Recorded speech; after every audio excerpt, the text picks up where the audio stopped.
సేవకుడు, సర్వెంట్ నిర్వచనాన్ని మనం ఆలోచన చేస్తే ఎవరు సేవకుడు, ఎవరు సర్వెంట్? యజమానుడు చెప్పినట్లుగా చేసేవాడే సేవకుడు. అంతేనండి, ఇంకేమైనా ఉందా నిర్వచనం?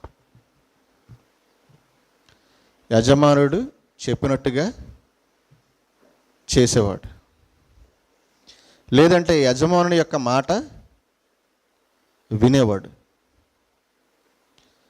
సేవకుడు. ఈ విషయాన్ని మనం జాగ్రత్తగా ఆలోచన చేస్తే సౌండ్ కట్ అవుతుంది, అలాగుందా?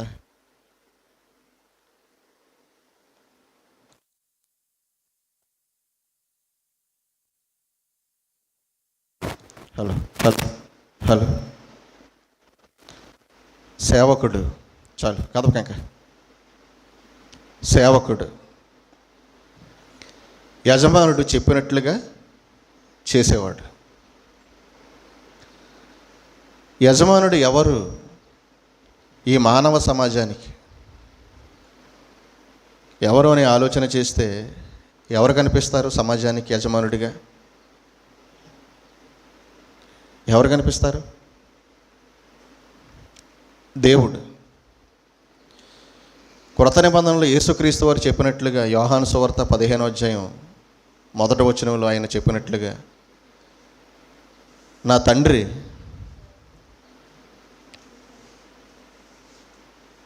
వ్యవసాయకుడిగా మాట్లాడుతూ, ఆయన ద్రాక్షవల్లిగా చెబుతూ మనల్ని తీగలతో పోల్చాడు. లేదంటే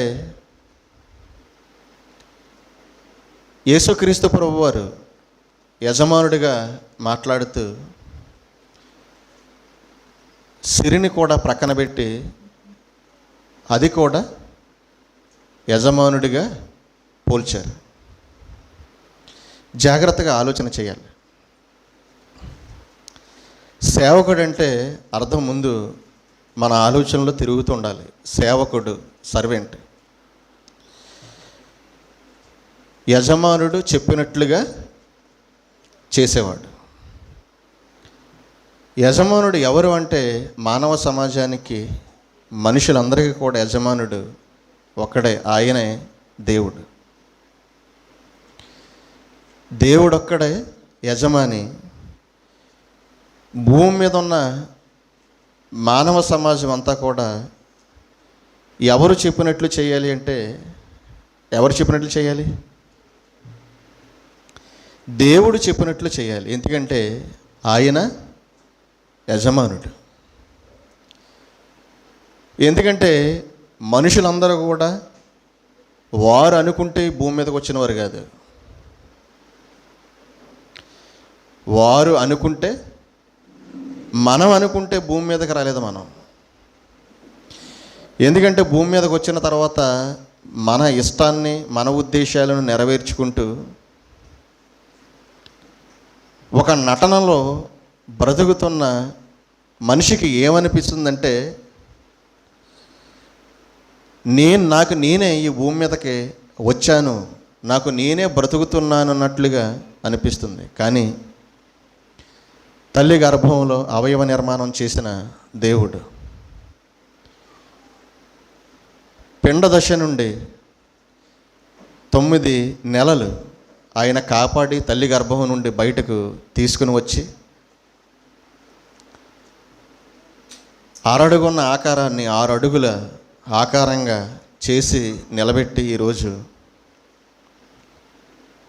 ప్రతి ఒక్కరూ కూడా ఆయన్ను సేవించాలి, దేవునికి సేవకులుగా ఉండాలి అని ఆలోచన చేస్తే ఆ నియమాన్ని సమాజం ప్రక్కన పెట్టింది.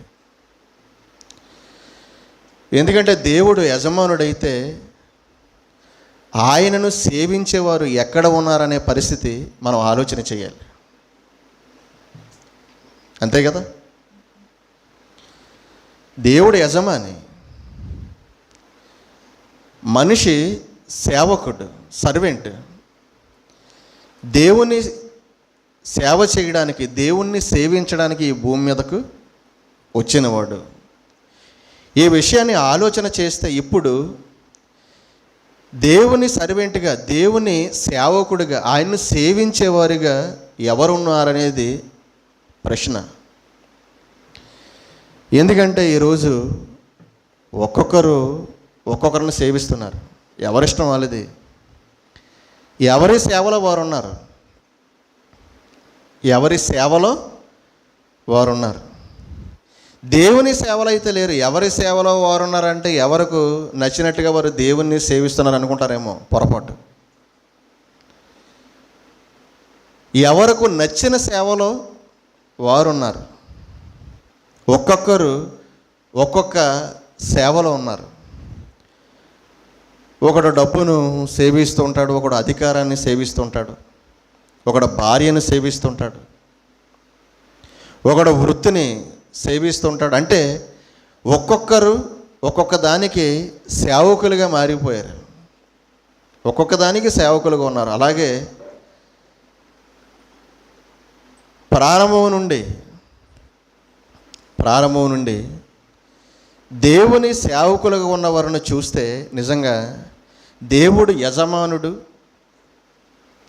వీరు సేవకులని పిలువబడ్డానికి ఒక బలమైన కారణాలు చూస్తే మనల్ని ఆశ్చర్యం కలిగిస్తాయి. ఎందుకంటే యజమానుడు చెప్పినట్టు చేస్తేనే సేవకుడు, అంతే కదా. ఒక ఉద్యోగానికి వెళతారు, యజమానుడు ఉంటాడు అక్కడ. ఆ ఉద్యోగాన్ని ఎవరికి నచ్చినట్టు చేయాలి? ఎవరికి నచ్చినట్టు చేయాలి చెప్పండి. మనకు నచ్చినట్టు మనం చేస్తే మనకు జీతం ఇస్తారా? లేదంటే యజమానుడు చెప్పినట్టు చేస్తే జీతం ఇస్తారా? ఏంటి? యజమానుడు చెప్పింది ప్రక్కన పెట్టి ఉదయం నుండి సాయంత్రం వరకు మనకు నచ్చింది మనం చేసుకుంటూ వెళ్ళిపోయామనుకోండి, ఏమంటారు వారు? డబ్బులు ఇస్తారా? డబ్బులు ఇవ్వరు. ఎందుకంటే యజమానుడు చెప్పినట్టు చేస్తేనే మనకు డబ్బులు వస్తాయి. ఏదైనా అంతే, నియమం ఎక్కడైనా అంతే. కొన్ని రూల్స్ అండ్ రెగ్యులేషన్స్ అన్నీ కూడా ఒక ఫ్లెక్స్ మీద, ఒక బోర్డు మీద నియమ నిబంధనలను రాసేస్తారు అంతే. ప్రతి కంపెనీకి వెళ్ళే గేటు ముందు ఈ నిబంధనలన్నీ మనకు కనిపిస్తాయి, కంపెనీ యొక్క నియమ నిబంధనలు. ఎందుకంటే వారి యాజమాన్యం వారి యొక్క నియమాలు నిబంధనలు అన్నీ ఉంటాయి. అవన్నీ కూడా పొందుపరిచి ఒక పెద్ద బోర్డు పెట్టి తెల్లటి పెయింట్ వేసి దాని మీద నల్లటి అక్షరాలు మనకు అర్థమయ్యే విధంలో, లేదంటే ఎర్రటి అక్షరాలు రాస్తారు. నియమ నిబంధనలు కంపెనీ యజమాని యొక్క నియమ నిబంధనలు పాటించాలి ఖచ్చితంగానే. ఈ భూమి మీద ఈ నియమం మనం అర్థం చేసుకుంటే, ఈ నియమం మనకు అర్థమైతే సాక్షాత్తు దేవునికి సేవకులై ఉన్నవారు, సర్వెంట్గా ఉన్నవారు ఏం చేయాలి అని, ఏం చేస్తే సేవకుడు అవుతారనే విషయం మనకు ఆలోచనలోకి రావాలి వెంటనే. యజమానుడు చెప్పినట్టు చేస్తే సేవకుడు, యజమానుడి యొక్క మాట వింటే సేవకుడు, యజమాని చెప్పిన నియమ నిబంధనలను పాటిస్తే ఏమవుతాడు? సేవకుడు అవుతాడు. పండు తినొద్దు అంటే ఏం చేయాలి? యజమానుడు చెప్పారు. ఎవరు చెప్పారు? యజమానుడు చెప్పాడు, దేవుడు చెప్పాడు. ఏం చెప్పాడు? అన్నీ తిను, కానీ ఈ ఒక్క పండు మాత్రం నువ్వు తినొద్దు. ఇప్పుడు సేవకుడుగా ఉండాలంటే ఏం చేయాలి? తినాలా వద్దా? సేవకుడుగా ఉండాలంటే తినకూడదు. ఓడ కట్టమన్నాడు, నీళ్ళు లేవు అక్కడ. ఏం కట్టమన్నాడు నోవహుని? ఓడ కట్టమన్నాడు. ఎందుకంటే యజమానుడు చెప్పాడు. ఇప్పుడు సేవకుడు ఏం చేయాలి? సేవకుడు ఏం చేయాలి? ఓడ కట్టాలి. తినేసి నిద్రపోయి ఇక్కడ నీళ్ళు లేవు, ఏమి లేవు, నీ ఓడ కట్టమంటున్నావు, నీకు బుర్ర పని చేయట్లేదా, నాకేమన్నా మతిపోయిందా, నన్ను పిచ్చోని చేస్తున్నావా, నన్ను తింగరం. ఎందుకంటే మన ప్రశ్నలు ఇవే కదా. 100 ప్రశ్నలు వస్తాయి మనకి, ఒక్క ఆలోచన ఉండదు. ఎన్నో పనికిరాని ఆలోచనలు, అంతే, పిచ్చి పిచ్చి ఆలోచనలు అన్నీ మనిషికి, పిచ్చి పిచ్చి ఆలోచనలు. ఒక్కటి కూడా సరైన ఆలోచన ఉండదు మనిషికి. వాడ కట్టమన్నాడు అంతే. యజమానుడు చెప్పాడు. ఎవరికి చెప్పాడు? ఎవరికి చెప్పాడు? సేవకుడు చెప్పాడు. సేవకుడు. ఎందుకంటే ఎందరో ఉన్నారు, వారు సేవకులు కాదు. నోహు కాలంలో ఎందరో ఉన్నారు, వారందరూ కూడా దేవుని సేవకులు కాదు, దేవుణ్ణి సేవించాలని పుట్టించాడు వారందరినీ కూడా. ఎవరిని కూడా నాశనం చేసేయాలి, జలప్రలయం రప్పించాలి, ముంచేయాలి, ఏంటి కాల్చేయాలి, ఎలాంటి ఆలోచన దేవుడికి లేదు. ఒక చిత్తం, ఒక మంచి ఆలోచన, ఒక మంచి ప్రణాళిక దేవునిది. ఇలాంటి మంచి ఆలోచనలతో దేవుడు ఈ భూమి మీదకు పంపించాడు మానవ సమాజాన్ని. ఆయనకు సేవకులుగా ఉండాలని, ఆయన్ను సేవించాలని, దేవుణ్ణి సేవించాలని వచ్చాడు. భూమిని చూశాడు దేవుడు. ఎవరు సేవకులుగా ఉన్నారు? ఎవడు సేవకుడుగా ఉన్నాడు? ఎవడు సేవలు ఆడున్నాడు అంతే. ఎవడికి నచ్చిన దాన్ని వాడు సేవించుకున్నాడు. ఎవడు కూడా దేవుని సేవలో లేడు. ఎవడు దేవుని సేవలో లేడు. నోహును చూశాడు. నోహును చూశాడు. ఎందుకంటే దేవుని కృప కొరకు కనిపెడుతూ, దేవుడు ఏదైనా చెబితే నేను చెయ్యాలి అన్నట్టుగా ఉన్నది ఎవరో తెలుసా ఈ భూమి మీద ఆ రోజుల్లో? ఒక్కడే, నోహు.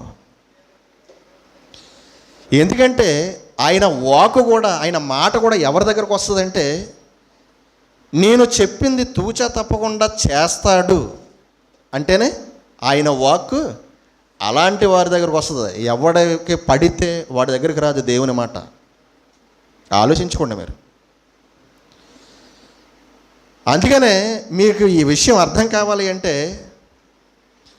కంపెనీలు ఎవరిని పడితే వాడిని జిఎం అని చెయ్యు, ఎవరిని పడితే వారిని సెక్యూరిటీ ఆఫీసర్లు చెయ్యు. చివరికి దేశానికి రాజుగా ఉండాలన్న క్వాలిఫికేషన్ కావాలి. ఎందుకంటే దాసుడే కొంపదీసి రాజు అయ్యాడు అనుకోండి, దేశం కర్మ కాలిపోయినట్టే. దాసుడే రాజు అయితే ప్రపంచం కర్మ కాలిపోద్ది. జాగ్రత్తగా ఆలోచన చేయాలి. అంటే ఏదైనా ఒక అధికారాన్ని కానీ ఒక పనిని కానీ ఇచ్చే ముందు, దానిని చెయ్యాలని నిర్ణయించే ముందు ఎవరికి పడితే అది వారికి ఇవ్వరు. ఒక బ్రిడ్జ్ కట్టాలంటే టెండర్లు వేస్తారు. టెండర్లు పిలిచింది గవర్నమెంట్. ఒక బ్రిడ్జ్ కట్టాలి, ఒక ఫ్లైఓవర్ కట్టాలి, లేదంటే ఒక రాజమండ్రి యువతల నుండి అసలు కొవ్వూరికి గోదావరి మీద 5 కిలోమీటర్లు బ్రిడ్జ్ వేయాలి. ఎవడో ఒక 200 కోట్లు టెండర్ వేస్తే ఇంకొకటి వచ్చి 150 కోట్లకి టెండర్ వేసేసి నేను చేసేస్తానంటే ఎవరు? నువ్వు ఎక్కడ కట్టావు బ్రిడ్జ్లు? ఎలా కట్టావు? దాని స్టాండర్డ్ ఎన్ని సంవత్సరాలు ఉందా, కూలిపోయిందా కట్టింది?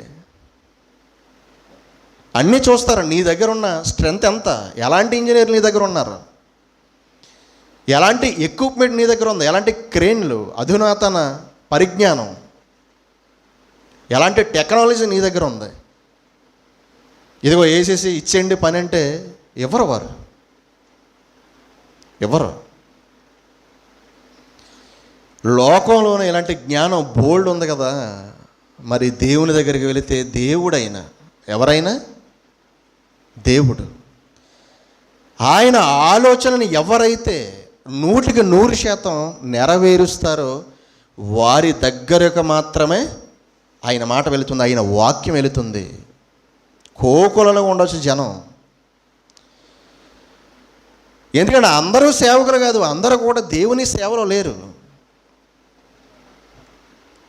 ఓడ కట్టమంటే చితిసారపు మ్రానుతో 3 అంతస్తులుగా దాన్ని కట్టంటే వెనక ముందు ఆలోచించలేదు. నీరు లేదు ఎక్కడ. ఎందుకంటే ఓడంటే దేని మీద నడుస్తుంది? ఓడ దేని మీద వెళ్తుంది? నీళ్ళ మీద కదా. నీళ్ళు లేవు అక్కడ, నీళ్ళు లేవు అక్కడ.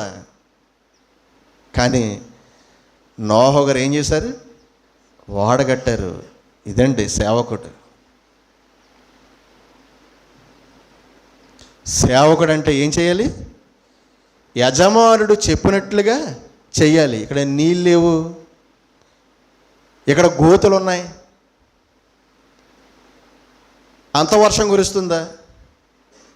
ఎంత పెద్ద పడవ దాని మీద తేలుతుందా?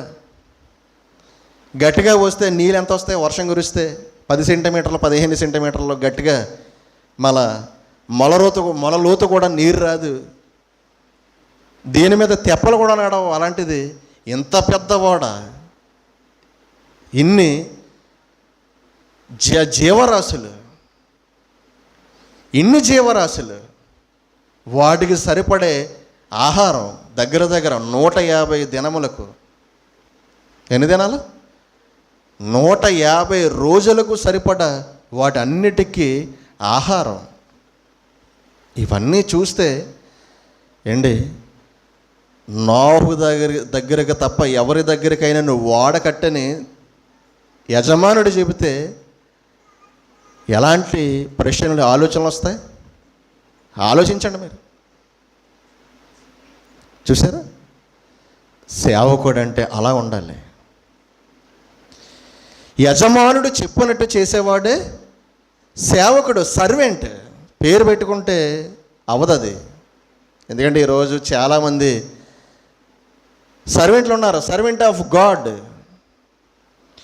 నేను దేవుని సేవకుడిని చెప్తాను. దేవుని సేవకుడు అంటే ఇంకా ముందు ఎలా ఉంటుందో, చాలా భక్తుల్లో ఉన్న అద్భుతమైన లక్షణాలు, వారి యొక్క క్యారెక్టర్లు,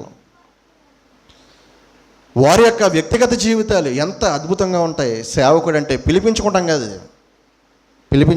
లేదా పేరు పెట్టుకుంటాం కాదు. నేను దేవుణ్ణి సేవకుడిని అని పేరు పెట్టుకోవడం కాదు.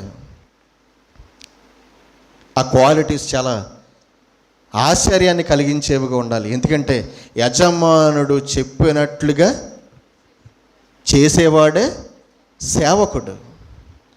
ఓడ కట్టు అంటే ఏం చేయాలి? ఓడ కట్టాలంతే. ఓడ కట్టాలంతే. నేను చూపించు దేశానికి వెళ్ళిపో అంటే ఏం చేయాలి? ఇప్పుడు ఏం చేయాలి? ఏం చేయాలంటే నిజంగా అబ్రహాము గారు కాబట్టి వెళ్ళారు. అదే ఇంకొకరి దగ్గరికి వెళ్ళింది అనుకోండి, యెహోవా వాక్కు, ఎవడో ఎల్లయ్యో పుల్లయ్యో ఎవడో ఉంటాడా, వాడి దగ్గరికి వెళ్ళింది అనుకోండి, ఆ పుల్ల ఏమంటాడు? నువ్వు చూపించే దేశానికి నేను వెళ్ళాలా? ఇటు అంత తెంగరలా కనపడుతున్నాను నేను నీకు? నా జనం వదిలేసేసి, నా దేశాన్ని వదిలేసేసి, నా ఇంటిని వదిలేసేసి, నా బంధువులను వదిలేసేసి, నా రక్త సంబంధుల్ని, నా వంశాన్ని, ఉంటాయి కదా కులాలు గోత్రాలు, ఇవన్నీ మనల్ని తగలెట్టనాకే, వీటిని అన్నిటినీ వదిలేసి నేను వెళ్ళాలా? ఏమనుకుంటున్నావు నేనంటే? వీరు సేవకులు కాదండి. అందుకనే దేవుని వాక్కు ఎవరి దగ్గరికి వెళ్ళిందో తెలుసా? కరెక్ట్గా ఎవరి దగ్గరికి అయితే వెళ్ళాలో, ఎవరైతే సేవకుడో అక్కడికే వెళ్ళింది. ఆయనే అబ్రహాం గారు. నేను చూపించే దేశానికి వెళ్ళిపో అన్న వెంటనే మారుమాటలేదు ఇంకా. ఎందుకంటే సేవకుడు అంటే ఎవరో సేవకుడు అంటే యజమాని చెప్పినట్లుగా చేసేవాడే సేవకుడు.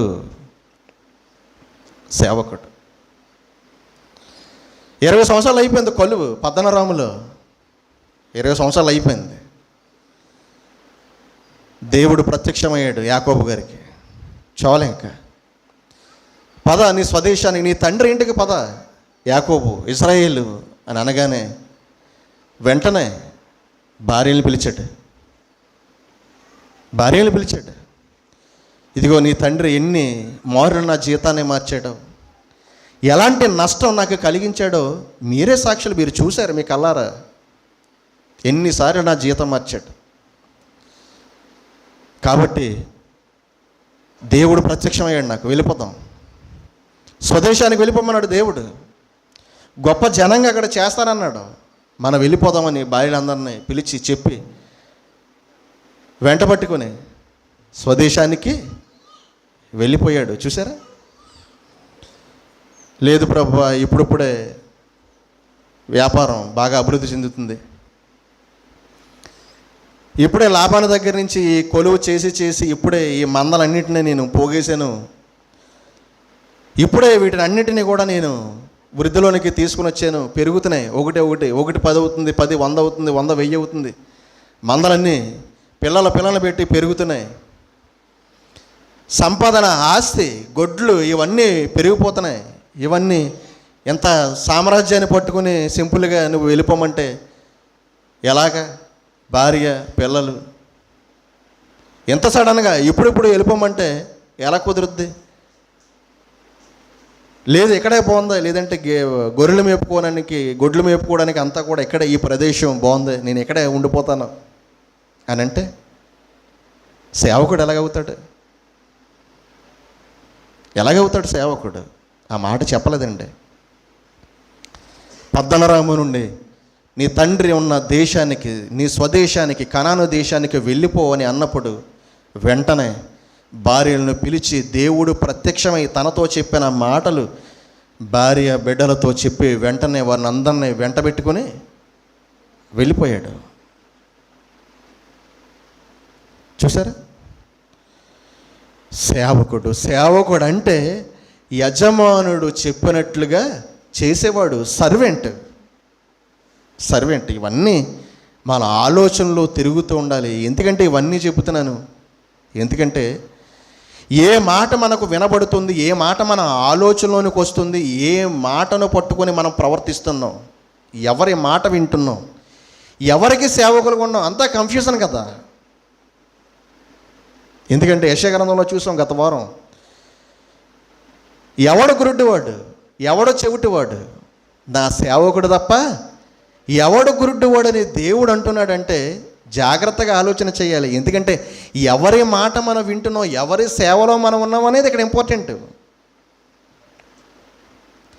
ఎవరికి మనం సేవకులుగా ఉన్నాం అనేది మనకి ఇంపార్టెంట్. ఎవరికి సేవకులం, ఎవరి సేవలో ఉన్నాం, ఎవరి మాట వింటే వాళ్ళకే సేవకులు, అంతే కదా. ఎందుకంటే నీ యజమానుడు వాళ్ళే. సేవకుడు అనేవాడు ఎవరి మాట వింటాడు? యజమానుడి మాట వింటాడు. అంటే నీవు ఏం చేస్తున్నావో, నీకు ఆలోచనలు ఎక్కడి నుంచి వస్తున్నాయో, నీవు ఎవరి సేవలో ఉన్నావో లేదంటే ఎవరికి సేవకులుగా ఉన్నావో ఆలోచన చేసుకోవాలి. మనం ఆలోచించాలి ఖచ్చితంగా. భక్తి అనేది గురుడితనంగా అడ్డదిడ్డాలుగా చేసేది కాదు. భక్తి అంటే దేవుడు ఒక క్రమమైన పద్ధతిని బైబిల్లో ఏర్పాటు చేశాడు. చక్కని నిర్వచనాలు బైబిల్లో ఇచ్చాడు దేవుడు. మంచి మంచి నిర్వచనాలు ఇచ్చాడు బైబిల్లో దేవుడు. వాటిని అన్నిటినీ అనుసరించి ఏదైతే దేవుడు ఏర్పాటు చేశాడో ఆయన నియమ నిబంధనలను అనుసరించి నడుచుకున్నవాడే సేవకుడు. ఎందుకంటే ఒక కంపెనీ, ఒక యాజమాన్యం ఒక బోర్డు పెట్టి వారి నియమ నిబంధనలు అక్కడ రాసిపెట్టి వాటిని అనుసరించి నడుచుకోవాలని ఒక ఉద్యోగికి చెప్పినట్లుగా దేవుడు కూడా ఒక నియమ నిబంధనను తన గ్రంథంలో ఏర్పాటు చేశాడు, వ్రాయించిచ్చాడు.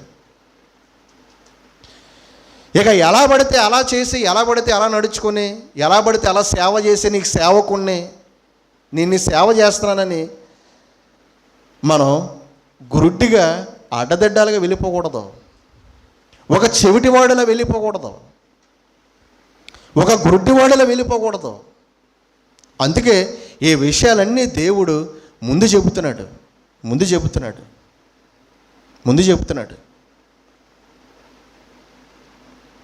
పురుషులే కాదు, స్త్రీలు కూడా దేవునికి సేవకురాలుగా బ్రతికారు. హన్నా సమూయేలు మొదటి గ్రంథం 1వ అధ్యాయంలో చూస్తే హన్నా ఎవరో తెలుసా?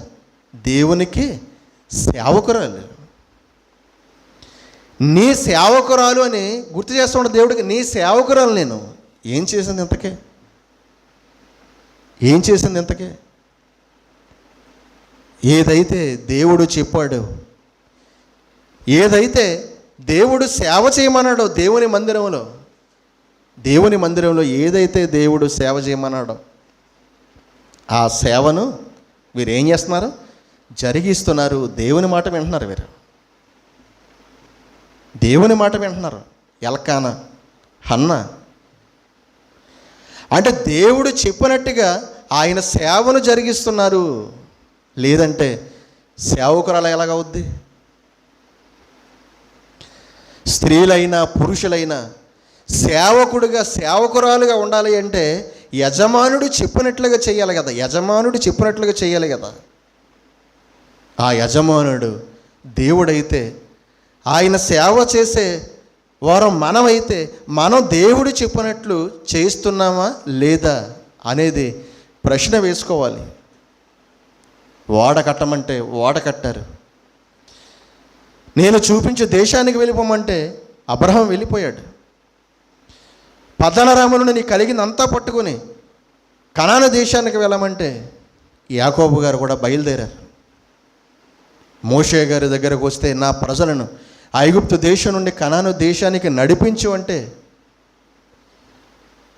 మోషే గారు కూడా బయలుదేరారు. ఎందుకంటే సేవకుడైతే యజమానుడు చెప్పినట్లుగా చెయ్యాలి. మన ఇష్టం వచ్చినట్టు మనం చేసి మరల యజమానుడు ఇలాగే చెప్పాడన్నట్లుగా మనం చేయకూడదు. అబ్రహాం పెద్ద దాసుడు, మనందరికీ తెలుసు. ఎలియేజర్ అబ్రహాం పెద్ద దాసుడు. ఇస్సాకుకు భార్యను తీసుకురమని పంపించాడు. ఎక్కడ పంపించాడు? ఇస్సాకుకు భార్యను తీసుకుని రమ్మని పంపించాడు. యజమానుడు అబ్రహాం అయితే ఇక్కడ సేవకుడు ఎవరు? ఎలియాజరు. ఎంత చక్కగా ఒంటెలను తీసుకుని వెళ్ళి బంగారం వెండి వస్త్రాలను పట్టుకుని వెళ్ళి ఎంత చక్కగా అబ్రహాము గారి మాట విని రెబెక్కాను తీసుకుని వచ్చాడో మీరు ఆలోచన చేయండి. చెప్పినట్లుగా చేశాడు. యజమానుడు చెప్పినట్లుగా చేశాడు. ఇది కదా సేవకుడు లక్షణం.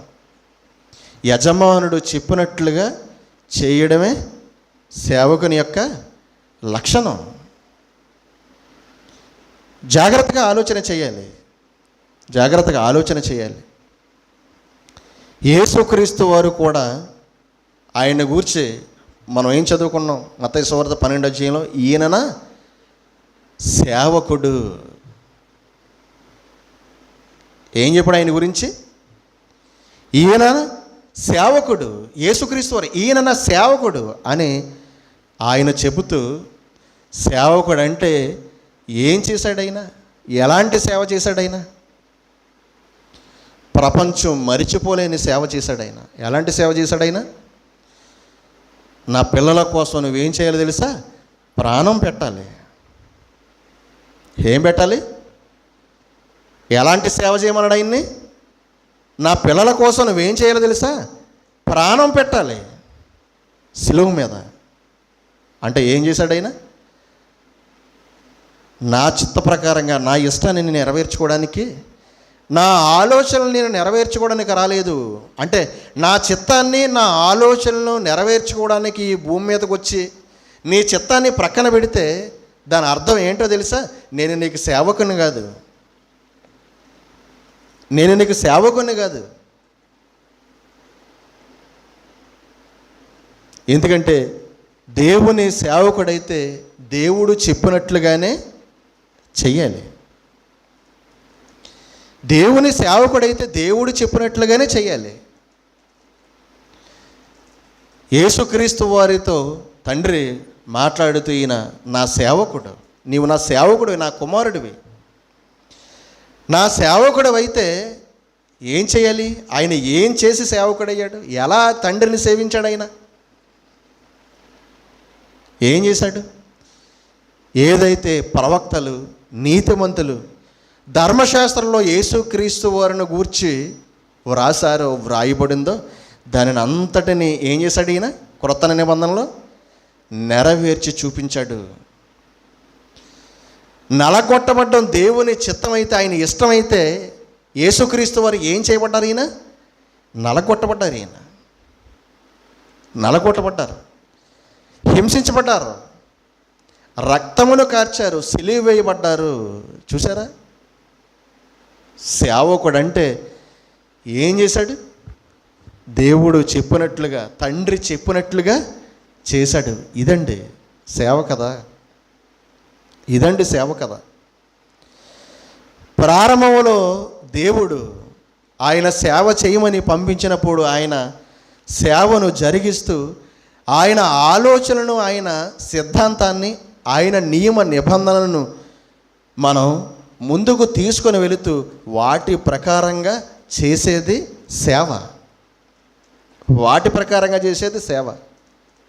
అంతేగాని ఆయన నియమాలను, ఆయన నిబంధనను, దేవుని ఆలోచనను ప్రక్కన పెట్టి నా ఇష్టం వచ్చినట్టు నేను చేస్తాను, నా ఇష్టం వచ్చినట్టు నేను ఓడగడతానంటే అలా కుదరదు. ఏ మ్రాను ఓడాలో దేవుడు చెప్పాడు, ఆ మ్రానే ఓడాలి నువ్వు, అంతే.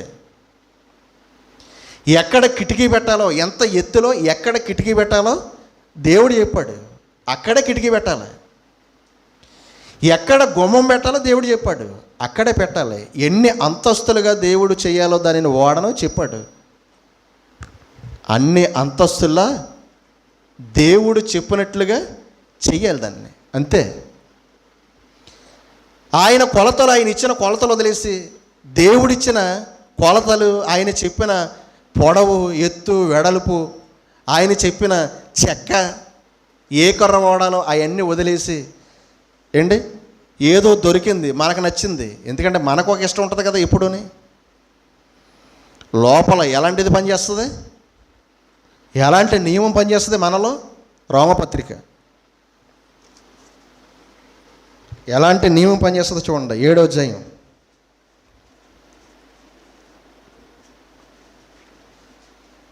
15వ వచనం.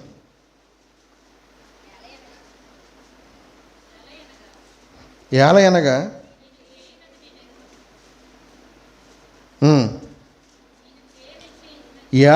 నేను చేయనది నేను ఎరుగను, నేను నిశ్చయించినది చేయక ద్వేషించినదియే చేయుచున్నాను. ఇచ్చయింపనిది నేను చేసిన ఎడల ధర్మశాస్త్రము శ్రేష్టమైనదన్నట్టు ఒప్పుకొనిచున్నాను. కావున ఇకను దాన్ని చేయునది నా యందు నివసించు పాపమే గాక కానీ నేను కాదు. 18వ వచనంలో మాట్లాడుతూ ఏమన్నాడంటే, నా యందు అనగా నా శరీరమందు మంచిది ఏదియు నివసింపదని నేను ఎరుగుదును. మేలైనది చేయవలనని కోరిక నాకు కలుగుచున్నది కానీ దానిని చేయుటకు నాకు కలుగుటలేదు. కాబట్టి నేను ఏం చేస్తున్నాను ఇప్పుడు? నేను చేయగోరు మేలు చేయక చేయగోరని కీడు చేయుచున్నాను. చూసారా ఎలా పనిచేస్తుందో లోపల నియమం? లోపల నియమం ఎలా పనిచేస్తుంది? లోపల నియమం ఎలా పనిచేస్తుందో చూడండి. నా యందు అనగా నా శరీరమందు మంచిది ఏది కూడా లేదు. ఎందుకంటే అలాంటి లక్షణాలు ఉన్నాయి. ఎందుకంటే ధర్మశాస్త్రానికి బద్ధుడై ప్రతి పాపానికి హేతువు కలగేసే దీని క్రింద ఉండిపోయాడు. క్రొత్త నిబంధనలోనికి, విశ్వాసంలోనికి వీరందరూ కూడా రావడం లేదనే విషయాన్ని ఇక్కడ పౌలు గారు రోమాపత్రికలో మాట్లాడుతూ, నా యందు అనగా నా శరీరమందు మంచిది ఏది కూడా లేదు, నివసించడం లేదు అని చెబుతూ, మేలైనది చేయవలనే కోరిక నాకు కలుగుచున్నది కానీ అది చేయుటకు కలగడం లేదంట. అది చేయుటకు కలగడం లేదు. మేలు చేయాలనేది తెలుసు, మేలైనది చేయవలనని ఉంది, కానీ అది చెయ్యడానికి కలగడం లేదు, అది చెయ్యడానికి కలగడం లేదు. కాబట్టి నేను చేయగోరు మేలు చేయకుండా ఏం చేస్తున్నాడు? చేయగోరని కీడు చేయుచున్నాను, చేయగోరని కీడు చేయుచున్నాను. చూసారా? ఎందుకంటే మనిషిలో ఎలాంటి నిబంధనలు ఉన్నాయి, మనిషిలో ఎలాంటి నియమం లోపల పోరాడుతుంది, మనిషిలో ఎలాంటి నియమం పోరాడుతుంది లోపల, మనందరిలోనూ ఎలాంటి నియమం పోరాడుతుంది. ఎందుకంటే మేలు చేయవలనే కోరిక కలుగుతుంది, కానీ అది నేను చేయలేకపోతున్నాను. కాబట్టి నేను చేసే మేలు చేయకుండా నేను ఏం చేస్తున్నానో తెలుసా? ఏం చేస్తున్నాను? మేలు చేయకుండా కీడు చేస్తున్నాను. చూసారా? ఎంత దౌర్భాగ్యం, ఎంత దౌర్భాగ్యం. ఎందుకంటే మంద పనిచేస్తూ ఉంటుంది లోపల, మన నియమం పనిచేస్తూ ఉంటుంది, మన నియమం పనిచేస్తూ ఉంటుంది. శరీర సంబంధమైన నియమం ఉంది చూసారా మనకు లోపల ఉంది చూసారా? నేనంటే ఏంటో చూపిస్తా అంటారు చూసారా? అదేనండి మన నియమం. నేనంటే ఏంటో చూపిస్తా, లేదంటే నేనంటే ఏంటో తెలుసా, నా గురించి తెలుసా, నా గురించి తెలుసా అనే ఆ పదం ఉంది చూసారా? అదే వేరొక నియమం. అది దైవ నియమం కాదు. అది ఎవరి నియమం? అది ఎవరి నియమం? అది మన నియమం, నా నియమం, అది నా నియమం. అది దేవుని సేవకుడిగా ఉండాలి అంటే, ఆయన చెప్పినట్లు చేయాలంటే ఈ నియమాలన్నీ ప్రక్కన పెట్టాలి. ఎవరి నియమాల్లోనికి రావాలి? ఎవరి నిబంధనలోనికి రావాలి? ఎవరి చెప్పు చేతలోనికి రావాలి? ఎవరు చెప్పినట్లుగా చేయాలి? ఎవరు చెప్పినట్లుగా చేయాలి? సేవకుడు అయితే ఎవరు చెప్పినట్లుగా చేయాలి తెలుసా? ఎవరు చెప్పినట్లుగా చేయాలి? దేవుడు చెప్పినట్లుగా చెయ్యాలి. ఇలా చేస్తే ప్రపంచం ఎప్పుడో బాగున్నాం. దేవుడు చెప్పినట్లుగా చేస్తే ప్రపంచం ఎంత సస్యశ్యామలంగా ఉన్నాం, ఎంత సస్యశ్యామలంగా ఉన్నాం. ఎందుకు ఈరోజు ఇన్ని అడ్డదారులు దొక్కి ఇష్టం వచ్చినట్టు ఎలాంటి ఆలోచనలు మనిషి బయటకు తీసుకుని వచ్చాడు చూడండి, ఎలాంటి ఆలోచనలతో బయటకు వస్తున్నాడో చూడండి. ఈరోజు ధనం సంపాదించాలనే ఆలోచనతో, తొందరగా నేను సంపాదించాలనే ఆలోచనతో ఈ సృష్టిని పాడు చేస్తూ మనిషి పడుతున్న పోరాటం, మనిషి తీస్తున్న పరుగులు, మనిషికి ఉన్న ఆరాటం ఎంత భయంకరం, ఎంత భయంకరం ఈరోజు, ఎంత భయంకరం ఈరోజు. ఎందుకంటే నిజంగా దేవునికి సేవకుడిగా ఉంటే, ఆయన సేవ చేసే ఆశ నీలో ఉంటే ఖచ్చితంగా ఆయన చెప్పినట్టు చేసను, ఆయన నిబంధనలు గైకొన్ను, ఆయన నియమంలోనికి వచ్చును. ఇవన్నీ బైబిల్ గ్రంథంలో ఉన్నాయి. ఆయన చెప్పినట్టు చేయక కదా, యజమానుడు చెప్పినట్టు చేయక కదా ఇవన్నీ. యజమానుడు దేవుడు చెప్పినట్టు చేయక కదా ఇవన్నీ. ఈరోజు ఇలాంటి పరిస్థితులు. ప్రసవ వేదన ఎందుకు రెట్టింపయింది? భూమి నేల ఎందుకు శపించబడింది? చూసారా? ఎందుకు పురుషుడు చెమటను కార్చి, రక్తాన్ని కార్చి నేలను సేద్యం చేయవలసిన పరిస్థితి ఎందుకు ఏర్పడింది? ఎందుకు ఏర్పడింది? ఎందుకు ఏర్పడింది? ఆయన మాట వినలేదు, యజమానుడు మాట వినలేదు, యజమానుడు మాట వినలేదు, దేవుని మాట వినలేదు. ప్రారంభం నుండి ఇప్పటి వరకు కూడా అదే. ఎందుకంటే అదే తినొద్దు అంటే తిన్నాడే. ఒక నియమం పనిచేసిందా లోపల? ఒక నియమం పనిచేస్తుందా? ఎవరి నియమం అది? మన నియమం, మన నియమం. మేలు చేయవలన కోరిక ఉన్న చేయలేని పరిస్థితి ఉందో చూసారా? తీరా మేలు చేయకుండా చేయగోరని కీడు చేస్తున్నాడు చూసారా? అది మన నియమం అండి. మనలో పని చేస్తూ ఉంటుంది, మనలో పని చేస్తూ ఉంటుంది. ఎప్పటి నుండి అంటే బాల్యం నుండి అది మనలో పని చేస్తూ ఉంటుంది. దేవుని మాట వినేలా చేయదు అది ఆ నియమం. ఎవరి మాట వినేవదో? దేవుని మాట వినేవది ఈ నియమం. దేవుని మాట వినేవది ఈ నియమం. ఎందుకంటే దేవుని మాట వింటే ఎవరికి సేవకుడు అయిపోతాం మనం? దేవుని సేవకులు అయిపోతాం మనం. అందుకని దేవుని సేవకులుగా మనం ఎప్పటికీ ఉండకూడదు. ఎవరికి సేవకులుగా ఉండాలి?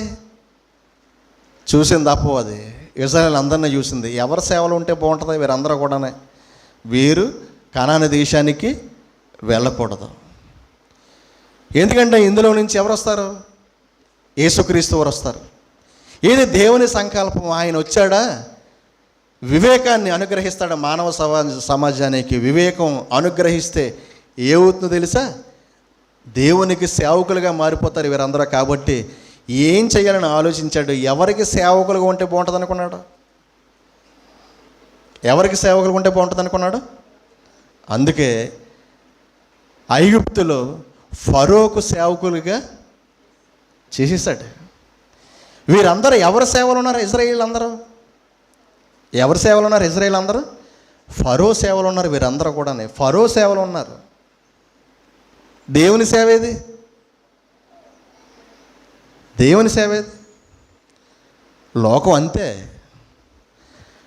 లోకం దేవుని సేవ చేయనది. దేవునికి సేవకుడిగా ఎవరిని కూడా లోకం బ్రతకనివ్వదు. లోకానికి ఎవరి సేవలో ఉండడం ఇష్టం తెలుసా? ఎవరి సేవలో ఉండడం ఇష్టం? ఎవరి సేవలో ఉండడం ఇష్టం లోకానికి? మనుషుల సేవలో, లోకం యొక్క సేవలో ఉండడమే ఇష్టం. ఎందుకంటే లోకం అంతా ఎవరి ఉందన్నాడు? యోహాను మొదటి పత్రిక 5వ అధ్యాయం చివరి వచనాల్లో లోకం అంతా ఎవరి దగ్గర ఉందంట? ఎవరి యందు ఉందంట? లోకము దుష్టుని యందు ఉన్నది. లోకం దుష్టుని యందు ఉన్నది. కాబట్టి లోకం అంతా కూడా వాడి సేవలో ఉంది. ఎవరి సేవలో ఉంది? దుష్టుని సేవలో ఉంది. వాడి సేవలో ఉంది. వాడు ఏం చేయమంటే అది చేస్తుందంటే. అపవాది ఏం చేయమంటే అది చేస్తుందంతే. ఇస్కరియోతు యూదాలో ప్రవేశించింది, యేసుక్రీస్తు వారిని అప్పగించింది. ఏం చేశాడు?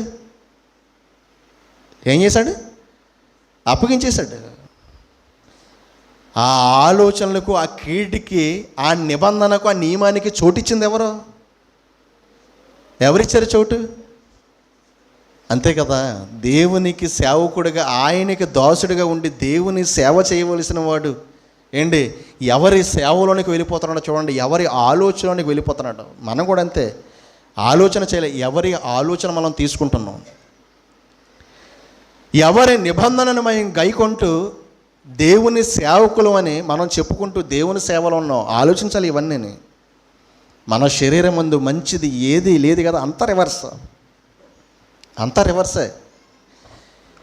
ఎప్పుడు కూడా వ్యతిరేకంగా మాట్లాడతాడు మనిషి. ఎప్పుడు వ్యతిరేకంగా మాట్లాడతాడు. ఎప్పుడు పూర్తి వ్యతిరేకంగా మాట్లాడతాడు. ఎప్పుడుని అన్నిటికీ వ్యతిరేకంగా మాట్లాడతాడు. ప్రారంభం నుండి ఇశ్రాయేలు దేవుని సేవ చేయడానికి, సేవకులుగా ఉండడానికి ఎలాగోలాగా దేవుడు మోషేని ఎన్నుకున్నాడో ఫరో దగ్గరికి పంపించాడు. ఫరో అప్పటికే ఆయన సేవకులుగా మార్చుకున్నాడు. ఆ పాయింట్ మనం చూసాం. చదువుదాం మరలా ఒకసారి. ఇశ్రాయేలు అందరూ ఎవరి సేవలో ఉన్నారు, ఎవరికి సేవకులుగా మారిపోయారో చూద్దామా? పాయింట్ ఎక్కడ ఉందో చూడండి. నిర్గమకాండం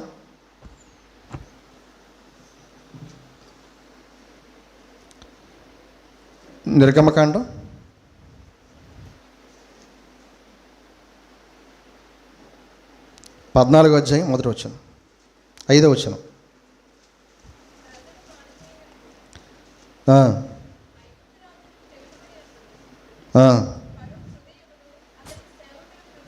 ఫరో హృదయమును అతని సేవకుల హృదయమును ప్రజలకు విరోధంగా త్రెప్పబడి, మనం ఎందుకు ఇలా చేసితమే?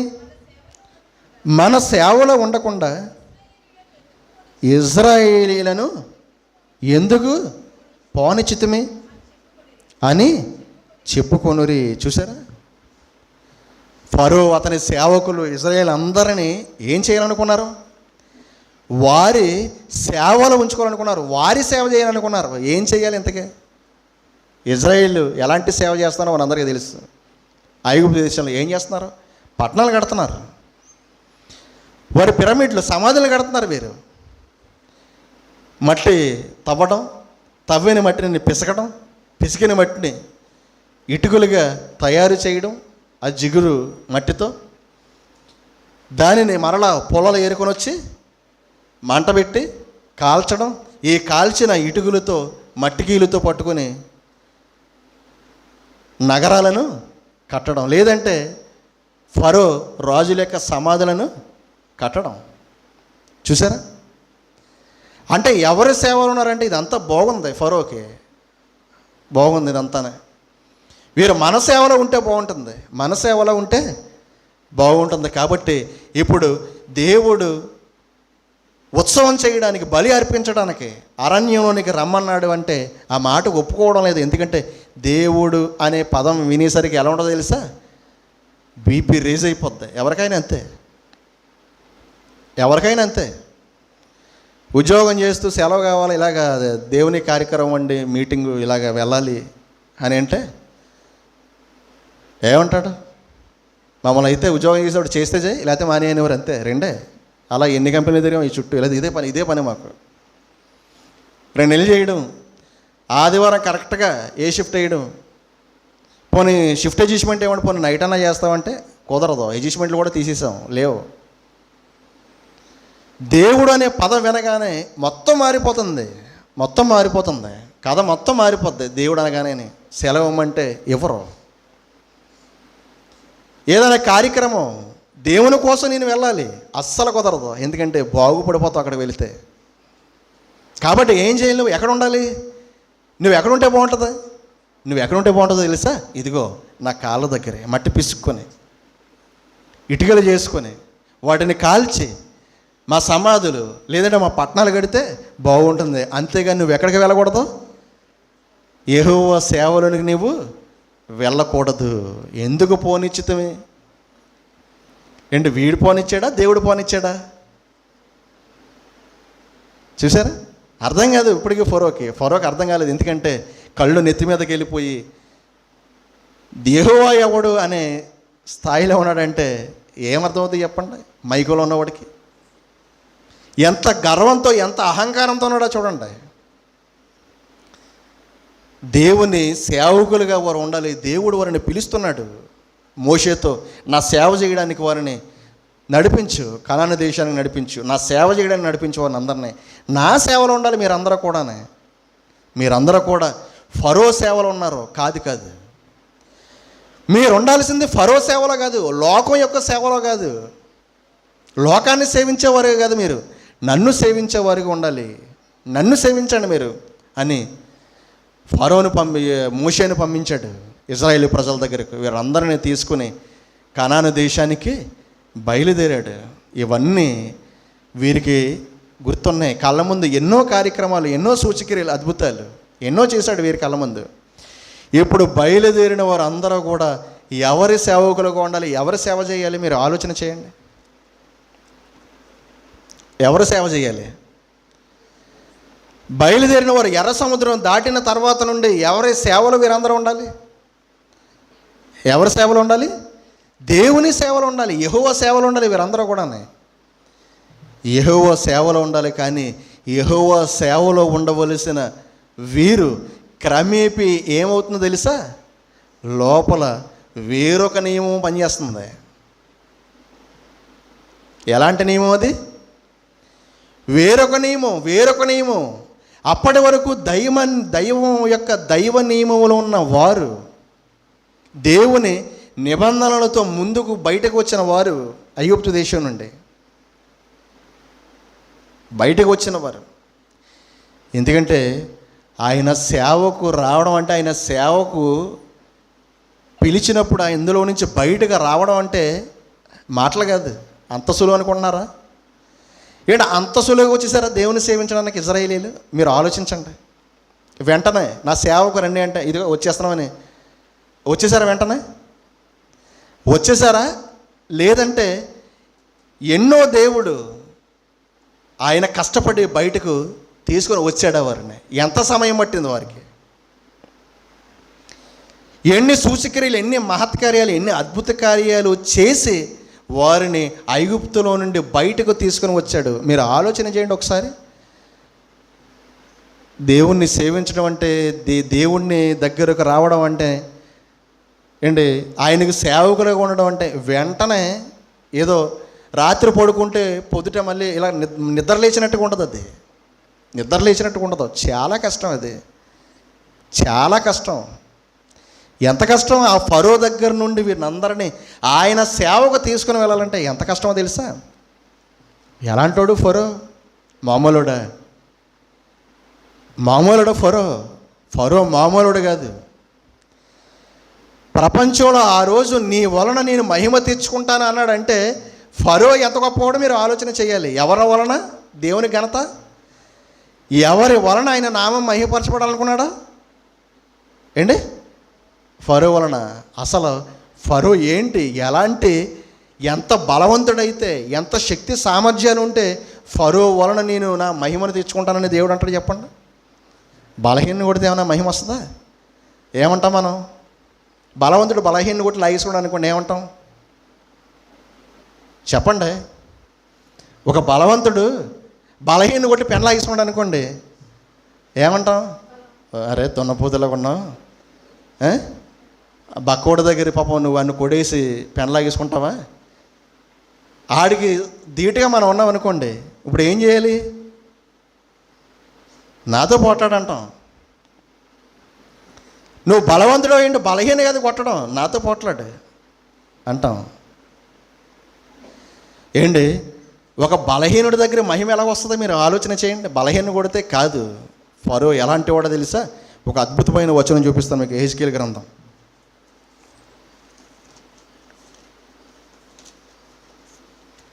యెహెజ్కేలు గ్రంథం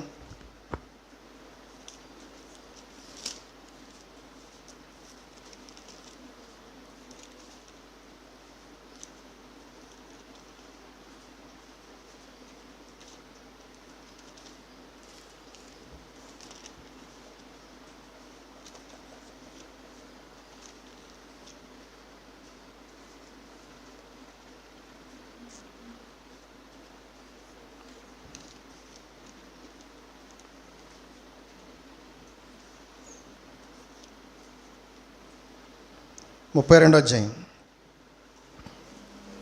31, 2 వచనం. యెహెజ్కేలు గ్రంథం 31 అధ్యాయం 2 వచనం. నరపుత్రుడా, నీవు ఐగుప్తు రాజు అయిన ఫరోతోను అతని సమూహముతోను ఇట్లనుము, ఘనుడవైన నీవు ఎవనితో సమానుడవు? ఎవరితో పోలుస్తున్నాడు? ఏమని పిలుస్తున్నాడు ఫరోని? ఘనుడవు. చూసారా అండి? ఇప్పుడు 32వ అధ్యాయం 2 వచనం. నరపుత్రుడా, ఐగుప్తు రాజు అయిన ఫరోను గూర్చి అంగలార్పు వచనమెత్తి అతనికి ఈ మాట ప్రకటించు, జనములలో కొదము సింహము వంటి వాడవని నీవు ఎంచబడితివి, జలములలో మొసలి వంటి వాడవై వాటి వాగులను నీ నదులలో రేగుచు నీ కాళ్ళతో నీళ్లు కలియబెట్టితివి, వాటి వాగులను బురదగా చేసితివి. 3 పదాలు వాడాడు. 1 జనములలో ఘనుడు, 2 కొదమ సింహం వంటి వాడు, 3 జలములలో మొసలి వంటి వాడు. జలములలో మొసలి వంటి వాడు. చూసారా? ఎవరింతకి ఎవరిని పోల్చాడు వీటితో? ఫరో రోజున పోల్చాడు. యెహోవా ఎవడు అని చెప్పాడు. చూసారా? ఈ ప్రజలను పోనిచ్చుటకు యెహోవా ఎవడు అని చెప్పాడు. చూసారా? ఫరో ఆ ఫరో ఎలాంటి వాడో చెప్పాడు అనమాట. ఎంత గనుడు! కొదమ సింహం వంటి వాడు, మొసలి వంటి వాడు. ఎందుకంటే వాళ్ళ నోట్లో పడితే అసలు ఎవడైనా తీగలరా? వాడి దగ్గరికి వెళ్ళగలరు ఎవరైనా? కొదమ సింహం ఎలా ఉంటుంది చెప్పండి? మొసలను చూడగానే ఎలా ఉంటుంది? బ్రతుకుతామన్న ఆశ ఉంటుందా? బ్రతుకుతామన్న ఆశ ఉండదండి, ఉండదు. అలాంటి వాడైన ఫరో అతని సంఖ్యల నుండి, లేదంటే అతని యొక్క బానిసత్వం నుండి అతనికి సేవకులుగా ఉన్న ఇజ్రాయేలీను దేవుని సేవకులుగా మార్చాలంటే, లేదంటే తీసుకొని వెళ్ళాలంటే ఇక్కడి నుంచి ఎంత కష్టం అనుకుంటున్నారు? ఎంత కష్టం అనుకుంటున్నారు? మొసలతో పోట్లాడగలరా? మొసలతో పోట్లాడగలరా? కొదమసింహంతో పోట్లాడగలరా? ఘనుడి ముందు నుంచోగలరా? నుంచోలేరు. చూసారా?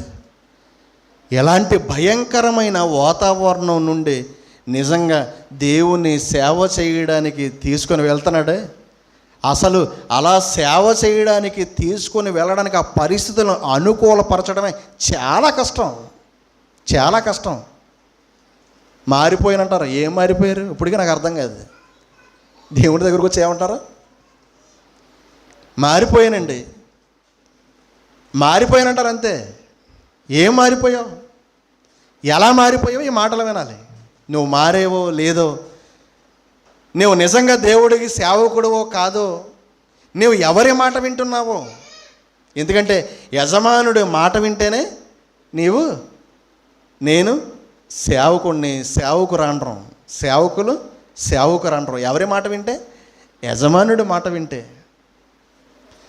మరి అలాంటి దేవుని సేవ చేయడానికి నిజంగా లోకంలో నుండి బయటకు తీసుకొని రావడం అంటే అసలు మాట్లాడుకుంటున్నారా? చాలా కష్టం. అది చాలా కష్టం.